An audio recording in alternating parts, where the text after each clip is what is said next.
Good morning everyone, welcome back to the channel to a new blog. सकाल सकाल प्रियानके निये मशारिर भितर थेके आजकेर ब्लगटा स्टार्ट करछि। प्रीतम से भोरबेलाय बेरिये गेछे अफिसे, से भोर 3टेर समय। तारपर থেকেই প্রিয়ানকে নিয়ে আমি মশারির ভেতরে, আর ও ঘুম থেকে ওঠার পরে ওকে নিয়ে বেশ কিছুটা সময় এরকম খেলাধুলো করার পরে ওর মুডটা যখন ঠিক হয় তখন কিন্তু আমরা বিছানা থেকে নিচে নামি।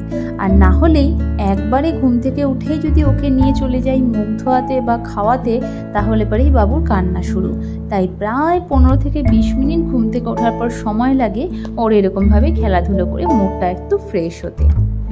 আর প্রায় আধা ঘন্টা পরে ওকে খাওয়া দাওয়া করিয়ে আমিও এখন আমার ব্রেকফাস্টটা এখন সেরে নেব। আর আমার ব্রেকফাস্টে তো আমার হেলদি অ্যান্ড টেস্টি ইয়ামি আমার শেক, যেটা আমি প্রতিদিনই প্রায় নিয়ে থাকি, কখনো ডিনারে তো কখনো ব্রেকফাস্টে।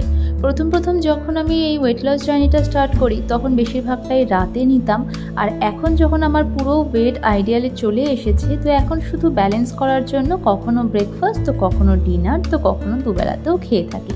সেটা যেদিনকারে যেমন ডায়েট, আবার যেদিন একটু বাইরের খাওয়া দাওয়া বেশি হচ্ছে সেদিন অন্যরকমভাবে ডায়েটটা মেনটেন করি। বাট যাই হয়ে যাক না কেন, আমার হেলদি ডায়েটটা কিন্তু আমি কখনোই স্কিপ করি না। আর এই ফাঁকে আমি এখানটাতে 1 বালতি জামা কাপড়ও এখানে ভিজিয়ে রাখবো। এই যে প্রিয়ান চলে এসেছে আমার সঙ্গে হাত বাটাতে। আমার সমস্ত রকম কাজেই ওর প্রচণ্ড কৌতূহল, আমাকে সমস্ত কাজে হেল্প করতে পারলেই ও খুশি। তবে হেল্পের জায়গায় অনেক সময় সেটা আর কাজ বাড়ানোও হয়ে যায়। তো এই যে ওকে এখন ঘরের মধ্যে নিয়ে আসলাম, আর ওদিকে দরজাটা বন্ধ করে দিই, না হলে সমস্ত কিছু এলোমেলো হয়ে থাকবে। আর এদিকে সবজি নিয়ে নিয়েছি, যে প্রিয়ানের জন্য খিচুড়ি বানাবো, আর ডিম সেদ্ধ বসিয়েছি, একদিকে ভাত, আর এই যে ভাতও প্রায় হয়েই এসেছে।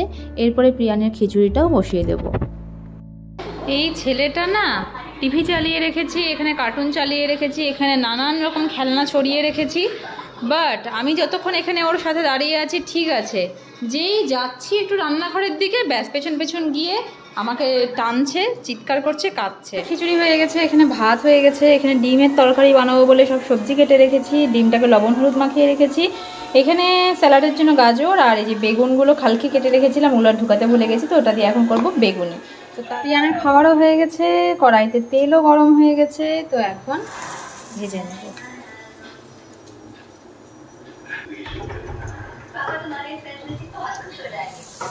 বেগুনিটা কেবল বসিয়েছি, আর ওই যে বললাম একটা করে কাজ করতে হচ্ছে, আবার প্রিয়ানকে কোলে নিতে হচ্ছে। একটা করে কাজ করারই আমাকে সময় দেয়, তারপরেই ব্যাস টানা হ্যাচড়া শুরু। তো এখন আবার ওকে কোলে নিয়ে আছি, ওদিকে ওটা হতে থাক, ভাজাটা হতে সময় লাগবে। আর আজকে একটা মুভি দেখছি, দিল কা রিশতা, পুরোনো মুভি, বাট পুরোনো মুভি মাঝে মাঝে দেখতে ভালো লাগে, গল্পটা খুব সুন্দর। প্রিয়ান চুপ করে আছে কারণ ওকে একটু বিস্কুট দিয়েছি, তাও আমার একটু ক্রিম বিস্কুট, তাই মনোযোগ সহকারে খাচ্ছে। তো এখানে বেগুনিও হয়ে গেছে, আর এখন ডিমগুলো একটু ভেজে নেব।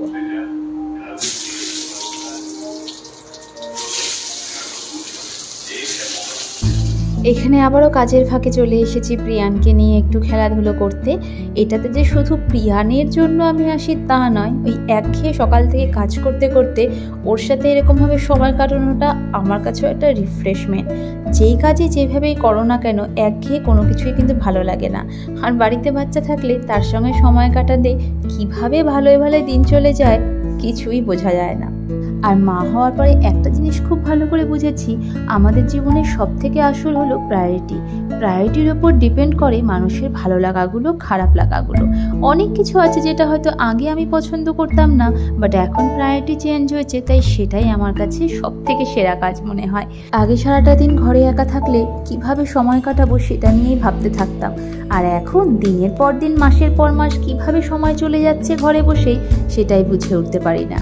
আর এটা কিন্তু একেবারেই আমার বাধ্যতামূলক নয়, এটা কিন্তু আমার চয়েস, কারণ আমি কিন্তু এর সঙ্গে সঙ্গেও অনেক কিছুই সামলাচ্ছি, যেটা আগে কখনো ভাবতেই পারতাম না যে একা হাতে এত কিছুও সামলানো যায়। আর একটা জিনিস, সব কিছুই কিন্তু ইচ্ছের ওপরেও ডিপেন্ড করে। মানুষের যদি ইচ্ছে থাকে তবে মানুষ একা হাতে অনেক কিছুই সামলে উঠতে পারে। যেমন ধরো আমার এই ব্লগ সামলানো, সংসার সামলানো, বাচ্চা সামলানো, তার সঙ্গে সঙ্গে অ্যাজ আ ওয়েলনেস কোচ যে আমি কাজটা করছি সেটাতেও কিন্তু কম সময় দিতে হয় না। বাট ওই যে বললাম ইচ্ছে থাকলে উপায় অটোমেটিক বেরিয়ে যায়, তবে এই ইচ্ছেটাই আসল, এই ইচ্ছে শক্তিটাই থাকাটা দরকার যে হ্যাঁ আমি কিছু করব, সেটা আমার আগাগোড়াই আছে।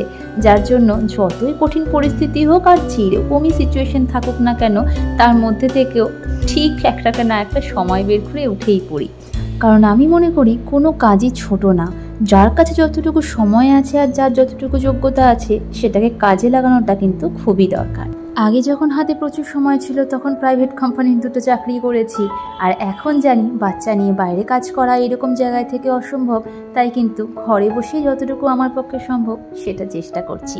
আর এই কথা বলতে বলতেই প্রীতম চলে এলো, আর প্রিয়ানকে দেখো ওর পাপার এই শেকার বোতলটা নেওয়ার জন্য কি উঠে পড়ে লেগেছে। খাবারও রেডি, আজকে ডিম ওর খাবারেও একটা গোটা ডিম দিয়ে দিয়েছি। পাপা প্রিয়ানের খাওয়া তো হয়ে গেছে, এখন বাবা বেটু দুজনেই নাঙ্গা পুঙ্গা। এখানটাতে প্রীতমকে দিয়ে দিলাম আগে খেতে। আজকের মেনু তো আমি আগেই দেখিয়েছি, ডিম কষা, ডাল, স্যালাড, বেগুনি, আচার আর রায়তা। নিজের খাওয়া তো হয়ে গেছে, এখন আর পাপা খাচ্ছে, দেখাচ্ছে ওটা খাবে, এটা খাবে, সেটা খাবে। ঘুম থেকে উঠেই প্রিয়ান লেগে গেছে বাসনপত্র নিয়ে ছড়াছড়ি করার কাজে, আর আমি একটু খাচ্ছি লেবু জল, আমি আর প্রীতম দুজনেই। তারপরে আমরা বেরোবো একটু কোথায় পাপা, প্রিয়ানকে ঘুরিয়ে নিয়ে আসতে না পাপলে। দিল্লিতে দেখি 7টা সাড়ে 7টা বেজে যায় সন্ধ্যা লাগতে লাগতে, আর আজকে আমাদের একটু সবজি বাজারও করার কথা ছিল, বাট এই যে একটু সন্ধেবাতি দিয়ে বেরোবোর জন্য ওয়েট করছিলাম। সারাদিন পকোকে নিয়ে একা একা, তার মধ্যে এইটুকু ঘরের মধ্যে ঠাকুরের আসন আলাদা করে পাতার তো কোনো সময় নেই। তাই দিল্লি আসার আগেই এটা ভেবে এই যে ছোট্ট থালাটা, যার মধ্যে একটা প্রদীপ, একটা থালা আর একটা ধূপকাঠি স্ট্যান্ড অ্যাটাচ করা আছে, এটা আমি এখানে আসার আগেই কিনে রেখেছিলাম যে যেখানেই যাই না কেন এতটুকু থালা রাখার জায়গা আমি ঠিক বের করে নেব। আর এই থালার ওপরে যে ভোলেনাথের মূর্তিটা, সেটা পেতলের একটা মূর্তি, যেটা আমি এখানে আসার পর প্রথম কিনেছিলাম। আর এই যে কাঠের স্ট্যান্ডটা, এটা আগাগোড়ায় লাগানো ছিল আমরা আসার আগে থেকে এই সেট টপ বক্সের জন্য, সেটাকেই আমি সরিয়ে একটু জায়গা করে আমার ঠাকুরের আসন বানিয়ে নিয়েছি। আর এখানে আমার ছেলে আর ছেলের পাপা দুজনেই রেডি, তো আমরা এখন যাব সবজি বাজার করতে। প্রিয়ান এখন ভালোই হাঁটা শিখেছে, তাই দুদিকে দুজন নিয়ে হাঁটলে পরে কিন্তু ও গুটি গুটি পায়ে বেশ অনেকটা হেঁটে চলে যায়। দিল্লিতে এখন যা গরম পড়ছে দিন দিন, তাতে আর এই মাছ মাংস ডিম খেয়ে প্রতিদিন থাকা যায় না। তাই প্রীতমকে বলেছি এখন থেকে ডেইলি শাকসবজি অল্প অল্প করে খেতে হবে। প্রথমেই এখান থেকে একটু লাল শাক আর একটু পালং শাক নিয়ে নিয়েছি, আর তারপরেই সোজা চলে এসেছি ফলের দোকানে। প্রীতমকে এখন থেকে আমি বলেছি আর কিছু হোক না হোক পকোকে এই শাকসবজি খাওয়ানোর অভ্যেসটা এখন থেকেই করতে হবে, আর না হলে ওর পাপার মতনই বড় হয়েও শুধু মাছ আর মাংসর মধ্যেই থাকবে। হ্যাঁ, মাছও না, মাংস আর ডিমের মধ্যেই সীমাবদ্ধ থাকবে। যাই হোক, আমরা এখন দেখো সমস্ত সবজি বাজার, ফল বাজার করে চলে এসেছি একটা ফাস্ট ফুডের দোকানে। কারণ প্রীতমের এটাই দাবি ছিল যে তোমার কথা মতন যখন সবজি নেওয়া হচ্ছে, তো আমার কথা মতন একটা কিছু ভাজা পোড়া খাওয়াতেই হবে। এখানকার রোলগুলো একটু ডিফারেন্ট টাইপের হয়, যেটা আমি দেখালাম, আর সামনে থেকে কেটে কেটে দিয়েছে। প্রচন্ড গরম, আমি খেতে পারবো না এত গরম। প্রীতম আগে খান, তারপরে আমি খাবো। কেমন বাবু, ভালো না? এমনি আটার একটা রুটি করে ওর মাঝখানে তোমার চাউমিন। চাউমিন না, এটা খালি গাজর। এখানে রোল মানে হচ্ছে একটা আটার দলা, তার মাঝখানে হচ্ছে গাজর সেদ্ধ। বাড়ি ফেরার পথে আবারও একটু হেলদি খাবার নেবো ভেবেছিলাম প্রথমে তরমুজ নেব, বাট হাতে আর জায়গা নেই ধরার, এত ভারী, তাই একটু আঙ্গুর নিয়েই বাড়ি ফিরলাম। 2 হাত বোঝাই করে শুধু সবজি আর ফল এনেছি, তাই না? আর এনেছি এই যে একটা চিলস চকলেট ট্রিট, দেখা যাক এটা খেয়ে কেমন। বাবা খাবি? এটা ফার্স্ট টাইম খাচ্ছি, বললো ভেতর অবধি নাকি চকলেট, আমাদের ডিসকাউন্ট দাদা। তো হ্যাঁ হ্যাঁ হ্যাঁ, চল খাই এটা। চকলেট, সিরিয়াসলি ড্রাই ফ্রুটস আর চকলেট, ক্রিস্পি চকলেট। পোকো কি বলে? পোকো দাও কে দাও। আমি এত শাকসবজি আর ফল বাজার করার মাঝখানে প্রীতম কখন যে 2টো সিঙ্গারা কিনে এনেছে আমি খেয়ালই করিনি। এদিকে রুটি মাখবো বলে আটা বের করেছি, আর ওদিকে প্রিয়ানের খাবারটা একটু গরমেও বসিয়েছি। আর সেই ফাঁকে প্রীতম দেখছি সিঙ্গারা দুটো বের করেছে, তো ওকে দিয়ে দিলাম। আমি আর রাতে সিঙ্গারা খাবো না। আর এখানে ফুলকো ফুলকো রুটি হয়ে গেছে, এটাও প্রীতমেরই জন্য, কারণ কাল ভোরবেলায় আবারও ওর অফিসের ডিউটি আছে। তো বেশি করে রুটি বানিয়ে রাখবো, কারণ ওই রাত 3টের সময় রুটি বানানোর না তো সময় থাকে আর না তো সবজি, তাই জন্য আজকেই রুটি আর তরকারি দুটোই বানিয়ে রেখে দেবো।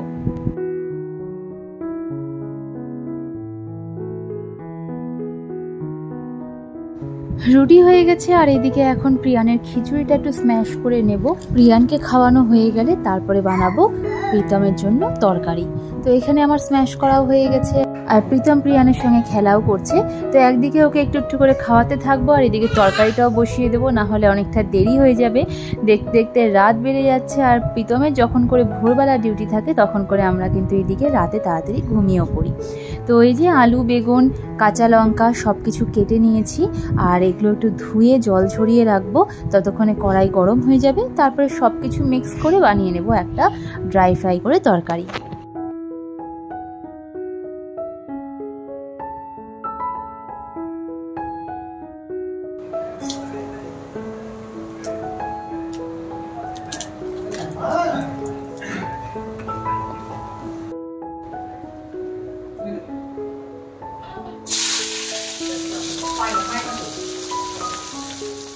যে কোনো তরকারিতেই বেগুনটা কিন্তু একটু পরেই দেওয়া হয়, বা আগে ভেজে তুলে রেখে পরে মিক্স করে দেওয়া হয়। কিন্তু আমি যখন প্রীতমের জন্য এরকম রুটি দিয়ে খাওয়ার তরকারি করি, তখন একসঙ্গেই আলু বেগুন দুটোই দিয়ে দিই, যাতে করে কিনা বেগুন দিয়েই এটা একটা গ্রেভি হয়ে যায়। তো পাশাপাশি এখানে পাকা পেঁপে ছিল একটা, ওটাও কেটে নিয়েছি। আর এখানে কিন্তু আমার সবজি প্রায় হয়ে এসেছে। বেগুনগুলো কিন্তু সেরকমভাবে গলেও যায়নি, আবার একটা কিন্তু হালকা গ্রেভি গ্রেভি ব্যাপারটাও হয়েছে। তো ওদিকে গ্যাস বন্ধ করে রেখে চলে এসেছি প্রিয়ানকে ঘুম পাড়াতে। প্রিয়ানের ঘুমের সময় হয়ে গেছে, আর ওকে ঘুম না পাড়ালে আমাদের দুজনের একসঙ্গে খেতে বসাও হয় না। তো এখন ওকে খেলার ছলে একটু মন ভুলিয়ে তারপরে ঘুম পাড়াতে হবে। আর এই রাতের টাইমটাতে কিন্তু ওর এনার্জি লেভেল সকালের থেকেও হাই থাকে, তখন ওর প্রচণ্ড পরিমাণ খেলার মুড চলে আসে। আর এই খেলতে খেলতেই কখন হাঁপিয়ে পড়ে, আর তারপরে আর বলতেও হয় না, নিজে নিজেই ঘুমিয়ে পড়ে। তো এই যে এখন ওর সাথে খেলায় মগ্ন। আর সব শেষে প্রিয়ান ঘুমিয়ে পড়েছে। এখন আমি আর প্রীতম করবো একসঙ্গে ডিনার, যেটা কিনা আমাদের সারাদিনের সব থেকে বেস্ট পার্ট, যখন আমরা দুজন বসে একসঙ্গে গল্প করতে করতে ডিনার করি। তো চলো আজকে আমাদের ব্লগটাকে আমি এখানটাতে এন্ড করছি। দেখা হচ্ছে কাল নতুন একটা দিনের সঙ্গে, নতুন একটা ব্লগের সঙ্গে। Till then tata, bye bye, good night. Video ভালো লাগলে অবশ্যই চ্যানেলটা সাবস্ক্রাইব করে দিও, আর সবাই খুব ভালো থেকো।